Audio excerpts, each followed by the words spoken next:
Tea கடை kitchen சொந்தங்களுக்கு வணக்கம். இதுவரைக்கும் யாருமே ட்ரை பண்ணாத கேப்ப மாவில் பக்கோடா எப்படி செய்யலான்னு தான் இன்றைக்கி நம்ம பார்க்க போகிறோம். இந்த கேப்ப மாவு பக்கோடா செய்யும்போது அந்த மாவோட பக்குவம் கொஞ்சம் மாறினாலும் ரொட்டி மாதிரி ஆயிரும். அந்த மாதிரி இல்லாமல் சரியான பக்குவத்தில் இதை எப்படி பெர்ஃபெக்டாக ரெடி பண்ணலாம் அப்படிங்கிறத இன்றைக்கி வீடியோவில் நம்ம பார்க்கலாம். வணக்கம். இன்னைக்கு நம்ம டீ கடை கிச்சன்ல என்ன பார்க்க போறோம்னா பக்கோடான்னா ராகில தான் பக்கோடா பார்க்க போறோம். சூப்பரா செய்ய போறோம். அதை நீங்க பார்த்து அப்படியே உங்க வீட்லயே நீங்க செய்ய போறீங்க. அந்த அளவுக்கு அருமையான ஒரு பக்குவத்துல செய்ய போறோம். அதுக்கு நம்ம இன்னைக்கு மிளகா 5 மிளகா எடுத்திருக்கோம் பெரிய சைஸ்ல. இஞ்சி துண்டு பாத்தீங்கன்னா நல்லா ஒரு விரல் இந்த அளவுக்கு எடுத்து நல்லா சுத்தப்படுத்திட்டு கட் பண்ணி வச்சிருக்கோம். இது வந்து சின்ன பூண்டு தான். சின்ன பூண்டு இந்த அளவுல ஒரு மூணு சைஸ்ல எடுத்து நல்லா காஞ்ச தொலியை மட்டும் நீக்கிட்டு உதுத்து வச்சிருக்கோம். 10 சின்ன வெங்காயத்தை உரிச்சு வச்சிருக்கோம். இது எல்லாத்தையுமே 4ஐயும் இடி உரலில் போட்டு நல்லா 1-2மா இடிச்சு எடுத்துட்டு வந்து வச்சுக்கலாம். அடுத்து இந்த மாதிரி ஒரு பெரிய மிக்சிங் பவுல் எடுத்துட்டு ஒரு 1/2 டீஸ்பூனு தூளுப்பு, 1/4 டீஸ்பூனு பெருங்காயத்தூள், இதில் கொஞ்சமாக ஒரு 50 ml மட்டும் தண்ணி சேர்த்துக்கோங்க. 50 ml சாதாரண தண்ணி சேர்த்துட்டு நல்ல ஒரு தடவை கரைச்சி கொடுத்துருங்க. இந்த உப்பும் பெருங்காயத்தூளும் கரைஞ்சிடட்டும். 1 டீஸ்பூனு பெருஞ்சீரகம் பிடிக்காதவங்க சின்ன சீரகம் கூட சேர்த்துக்கலாம் இந்த இடத்துல. அடுத்து நம்ம எல்லாத்தையுமே இடித்து வச்சுருந்தோம்ல, ஏற்கனவே சொல்லியிருக்கோம். இந்தந்த அளவுகளில் எடுத்து நம்ம இடி உரலில் இடித்து வச்சுருக்கோம். அதை நம்ம சேர்த்துக்கலாம். இஞ்சி இது மாதிரி இடித்து வச்சுக்கிறணும். சின்ன வெங்காயத்தை இது போல் நல்லா 1-2மா இடித்து வச்சுக்கிறணும். அதையும் உள்ளே சேர்த்துடலாம். பூண்டு நல்லா இது போல் 1-2மா இடித்து வச்சுருக்கோம். அதையும் நம்ம உள்ளே சேர்த்துடலாம். காரம் வந்து பச்சை மிளகா காரம் தான், அதனால் நம்ம தேவையான அளவு சேர்த்துக்கலாம். நான் எடுத்துருக்க அளவுக்கு இது சரியாக இருக்கும். இது வர அதையும் நச்சா நல்லா உள்ளே சேர்த்துருங்க. மல்லித்தலை ஒரு 5 விரல் அளவுக்கு எடுத்து புதுசாக கட் பண்ணி வச்சுருக்கோம். அதையும் உள்ளே சேர்த்துருங்க. கருவேப்பிலை ஒரு 2 கொத்து எடுத்து உருவிட்டு அதையும் உள்ளே சேர்த்துருங்க. இப்போ ஒரு தடவை நம்ம சேர்த்த பொருள் எல்லாத்தையுமே நல்லது ஒரு தடவை பிசைஞ்சு கொடுத்துருங்க. இந்த அளவுக்கு பிசைஞ்சு விட்டுட்டு இது அப்படியே இருக்கட்டும் ஒரு பக்கம். அடுத்தாப்புல இந்த பிளேட்டில் வந்து 2 கப்பு கேப்ப மாவு எடுத்துருக்கோம். ராகி மாவு 2 கப் எடுத்து சலிச்சு வச்சுருக்கோம். இது வந்து வெயிட்டில் வந்து ஒரு 300 கிராம் இருக்கும். இப்போ நல்லா சலிச்சு அந்த பிளேட்டில் வச்சுருக்கோம். இதோட சேர்த்து நம்ம பச்சரிசி மாவு ஒரு 1/2 கப்பு, இது வந்து 100 கிராம் இருக்கும் வெயிட்டில். அதையும் நம்ம இந்த கேப்ப மாவோட சேர்த்துக்கலாம். இப்போ இந்த மாவோட சேர்த்து கொக்கோ பவுட்ரு, சாக்லேட் பவுடர்னு சொல்லுவோம்ல, கொக்கோ பவுட்ரு, அது ஒரு 1/2 டீஸ்பூன் உள்ளே சேர்த்துக்கிறோம். இதுக்கான இந்த கலருக்காக. இது வந்து சேர்க்கணும்னா சேர்த்துக்கலாம். இல்லைன்னா இதை நீங்கள் தேவையில்லைன்னு நினச்சிங்கன்னா, உங்கள்கிட்ட இல்லைன்னு நினச்சிங்கன்னா இது கூட போட தேவையில்லை. இது நான் வந்து சும்மா ஒரு கலருக்காக தான் உள்ளே சேர்த்துருக்கேன். இப்போ ஒரு தடவை மாவு நம்ம போட்ட சாக்கோ பவுட்ரு எல்லாத்தையுமே நல்லா கலந்து கொடுத்துருங்க. இந்த உதிரி மாவை நல்லா கலந்து கொடுங்க.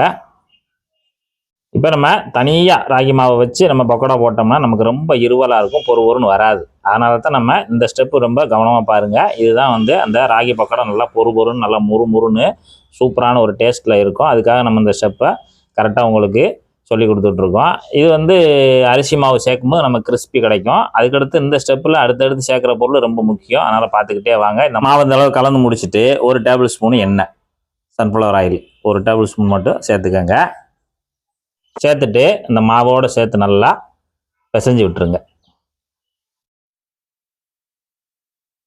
எதுக்காக நம்ம வந்து மாவில் இந்த மாதிரி பிசைகிறோம் அப்படின்னா, இந்த மாவில் வந்து எண்ணெய் நல்லா எல்லாம் சேர்ந்துருச்சு அப்படின்னா நமக்கு அங்கே பக்கோடாவில் சாப்பிடும்போது அந்த இருவல் வராது, அந்த ரொம்ப டைட்டாக இருக்காது, நமக்கு நல்லா பொறுன்னு இருக்கும். அதுக்காக தான் மாவை வந்து இந்த ஒரு ஸ்டெப்பில் வந்து நம்ம எண்ணெய் சேர்ந்து பிசைஞ்சு ரெடியாக எடுத்து வச்சுக்கிறோம். இப்போ மாவு பார்த்தீங்கன்னா இது போல் எடுத்துகிட்டு நல்லா நசுக்கி விட்டுட்டு இந்த மாதிரி நல்லா பிசைஞ்சு விட்டுருங்க. மாவில் எண்ணெயெல்லாம் நல்லா கலந்துரும். இது அப்படியே இருக்கட்டும். அடுத்து அப்படியே அடுப்பு பக்கம் வாங்க. அடுப்பு பக்கம் வந்த உடனே இங்கே நம்ம அந்த கடாயில் தேவையான அளவு எண்ணெய் வச்சுருக்கோம். எண்ணெய் வந்து சன்ஃப்ளவர் ஆயில் தான் சேர்த்துருக்கோம். இப்போ நமக்கு மெதுவாக சூடாகிக்கிட்டே இருக்கட்டும். நம்ம அதுக்குள்ளேயும் மிக்சிங்கை பார்த்துடலாம். இந்த பவுலில் நம்ம எல்லாமே போட்டு நல்லா கலந்து வச்சுருக்கோம். அடுத்து மாவையும் தனியாக கலந்து வச்சுருக்கோம். இப்போ தான் நம்ம மாவையும் அந்த பவுலில் சேர்க்குறோம். இந்த மாதிரி எல்லாத்தையும் சேர்த்துருங்க. இப்போ நம்ம மாவையும் அதையும் சேர்த்து பிசைஞ்சிக்கலாம். பிசைகிற பக்குவம் பார்த்தீங்கன்னா இந்த மாதிரி ஒரு விரலில் தான் பிசையணும். லேசாக அப்படி அந்த விரல்கிட்ட எடுத்து அப்படியே லேசாக அந்த மாவையும் கீழே இருக்கக்கூடிய அந்த இஞ்சி பூண்டு பேஸ்ட் எல்லாத்தையும் சேர்த்து நல்லா இது போல். இப்போதைக்கு தண்ணி எதுவும் சேர்க்க வேண்டாம். அடுத்து வேணும்னு நம்ம தெளிச்சிக்கலாம். இப்போ நம்ம ஏற்கனவே இருக்கிற ஈரத்திலே மாவை வந்து நல்லா விரைவி வச்சுருக்கோம். இப்போ நம்ம தேவையான அளவு தண்ணி சேர்த்து அந்த ஒரு பக்குவத்துக்கு நம்ம பிசையணும். கொஞ்சம் கொஞ்சமாக தண்ணி சேர்க்கணும். முதல் ஒரு கைக்குழி அளவு அப்படி தெளித்து விட்டுக்கோங்க.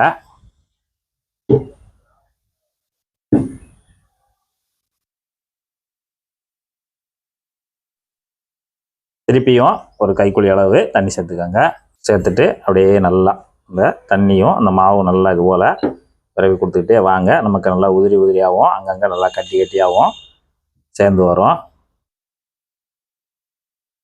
இப்போ நமக்கு மொத்தமாக 100 ml தண்ணி தேவைப்பட்டிருக்கு. 100 ml தண்ணியில் மாவு பூரா நம்ம பிசைஞ்சாச்சு. மாவு பார்த்தீங்கன்னா இந்த மாதிரி பக்கோடா பதத்துக்கு இருக்கணும். நீங்கள் ரொம்ப தண்ணி ஊற்றி அதை ஒரு களி மாதிரி ஆயிடுச்சுன்னா நமக்கு பக்கோடா வந்து எண்ணெயில் போடும்போது ரொம்ப அது ஒரு ரொட்டி மாதிரி வடை மாதிரி ஆயிரும். அதனால் இந்த மாதிரி நல்ல ஒரு பக்குவத்தில் இருக்கணும். எடுத்து போடும்போது நமக்கு சரியாக இருக்கும். இப்போ எண்ணெயை சுட வச்சுட்டு மாவு பிசை போயிருந்தோம். மாவு ரெடி ஆயிடுச்சு. இப்போ எண்ணெயும் நல்லா சூடாயிருச்சு. எண்ணெய் சூடு பார்த்தீங்கன்னா நல்லா சூடாயிடணும். நல்லா சூடு ஏற்றிட்டு மீடியத்தில் வச்சுக்கோங்க. மீடியத்தில் வச்சுட்டு இப்போ நம்ம பக்கோடா எடுத்து போட போகிறோம். மாவு பிசைஞ்சு வச்சுருக்கோம்ல அப்படியேவும் கொஞ்சமாக எடுத்துட்டு இந்த கையில் எடுத்துக்கோங்க. எடுத்துட்டு அப்படியே மெதுவாக கொண்டு வந்து அப்படியே லேசாக நசுக்கி விடுங்க. இது போல் நசுக்கி விடுங்க. அப்படியேவும் எண்ணெயோட சூடுக்கு தக்கனையும் எண்ணெயோட அளவுக்கு தக்கனையும் நீங்கள் கொஞ்சம் கொஞ்சமாக இந்த மாதிரி போட்டுக்கிறணும். நம்ம வெங்காயம் சேர்த்துருக்கறனால எண்ணெய் வந்து நல்லா இப்படி பொங்கி தான் வரும். அதனால் அளவுகளை பார்த்து கொஞ்சம் சுருக்கி போட்டு இது பண்ணிக்கோங்க. இப்போ நம்ம உள்ளே சேர்த்து ஒரு நிமிஷம் ஆச்சு. 1 நிமிஷம் கழித்து ஒரு கம்பியை வச்சு லேசாக மட்டும் அப்படியே லேசாக சுற்றி விடுங்க. நல்லா எண்ணெயில் சுற்றி விடுங்க. எண்ணெய் சூடு நல்லா இருந்தால் தான் நமக்கு பக்கோடா பிரியாமல் வரும். நிறைய பேருக்கு இந்த இடத்துல தான் மிஸ்டேக் நடக்கும். எண்ணெய் சூடு சரியாக இருக்கும்போது தான் நமக்கு பக்கோடா வந்து உதிரி உதிரி இல்லாமல் பிரியாமல் நமக்கு போட்டது எப்படி போட்டோமோ அந்த மாதிரி வந்து நல்லா மொறுன்னு வந்து வரும். அவ்வளோதான். ஒரு ஜல்லிக்கரண்டியை வச்சு அப்பப்போ கலந்து விட்டுக்கிட்டே இருங்க. நல்லா எல்லா பக்கமும் வந்து வரட்டும். நல்லா சூப்பராக ராகி பக்கோடா வந்துக்கிட்டு இருக்கு. இப்போ நம்ம ராகி பக்கோடா உள்ள எண்ணெயில் வந்துக்கிட்டு இருக்கு. இதோட வேகிற நேரம் பார்த்தீங்கன்னா கிட்டத்தட்ட ஒரு 4 நிமிஷம் ஆகும். மீடியமான ஹீட்டில் 4 நிமிஷம் ஆகும். அப்பப்போ நல்லா கலந்து விட்டு இப்போ பபுள்ஸ் வந்து இந்த மாதிரி நல்லா குறைஞ்சி லைட்டாக தான் வரும். இந்த மாதிரி சமயத்தில் நம்ம எடுத்துடலாம். ரொம்பையும் பபுள்ஸு முடிகிற வரைக்கும் எடுத்தோம்னா நமக்கு பக்கோடா ரொம்ப முருகல் ஆயிரும். இந்த ஸ்டேஜில் எடுத்தால் நமக்கு கரெக்டாக இருக்கும். ஏன்னா எடுத்து வெளியில் வச்ச பிறகு நமக்கு அந்த சூட்லேயே கொஞ்சம் நேரம் லேசாக வெந்துக்கிட்டு இருக்கும். அதுக்காக சொல்கிறேன். அவ்வளோதான். எல்லாத்தையுமே அரைச்சி எடுத்துருங்க. 2வது ரவுண்டு போட போகிறோம். மாவு இப்படி உதிரி உதிரியாக இருக்கிற மாதிரி தான் தெரியும். ஏன்னா நம்ம உதிரி உதிரியாக இருக்குன்னு தண்ணி சேர்த்துறாதீங்க. ஏன்னா இப்படி கூட்டி பிடிக்கும்போது நமக்கு பார்த்தீங்கன்னா இந்த அளவுக்கு கெட்டி கிடைக்கும். அதனால் நீங்கள் அப்படி எடுத்துட்டு இப்படி பிடிச்சிட்டிங்கன்னா நல்லா கெட்டி கிடைக்கும். அப்படியே உதுத்துருங்க. அப்படி உதுத்துட்டு அப்படியே எடுத்து போடுங்க. கரெக்டாக இருக்கும். பார்த்தீங்கன்னா இப்போ நல்லா இது போல் உதுத்து விட்டிங்கன்னா எடுத்து போடுறதுக்கு ஈஸியாக இருக்கும். அப்படியே எடுத்து அப்படியே எண்ணெயோட சூடு நம்ம சொன்ன மாதிரி நல்லா ஏற்றிட்டு அடுப்பு வந்து மீடியத்தில் தான் இருக்கணும். இப்போ எல்லாத்தையுமே உதுத்து விடுங்க. அவ்வளோதான். மீதம் இருக்க மாவையும் நம்ம சொன்ன பக்குவத்தில் இதேமாரி ஒரு சூப்பரான ஒரு பக்கோடாவாக பொரிச்சு எடுத்துருங்க. முறுன்னு